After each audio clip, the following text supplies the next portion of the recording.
Masih ingat dengan Mira Hayati yang viral karena membeli tas emas seharga Rp553 juta, kini makin terungkap tentang sosoknya. Hadir di sebuah acara talk show, Mira Hayati banyak bercerita tentang kehidupan pribadinya mulai dari usia hingga kisah cinta. Pengusaha asal Makassar itu ternyata masih berusia muda, bahkan belum genap berusia kepala tiga. Saat hadir dalam acara Insight Live, Mira Hayati menyebut dirinya masih berusia kepala dua yang lahir pada tahun 1995. Tak pelak pengakuannya ini memicu kehebohan warganet sampai banyak yang merasa terkejut dan tidak percaya dengan fakta tersebut. Pasalnya, banyak yang beranggapan jika wanita yang kerap memamerkan serba emas ini berusia sekitar 40 tahunan.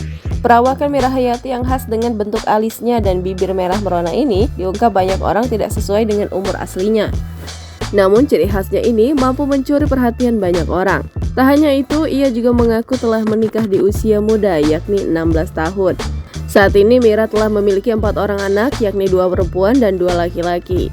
Sebelumnya ia mengungkapkan sudah menikah 2 kali setelah gagal dengan yang pertama, kini ia menikah dengan pengusaha.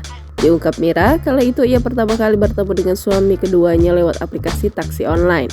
Diketahui Mira Hayati merupakan seorang pengusaha owner MH Whitening Skin asal Makassar yang berdiri sejak 9 Juli 2020.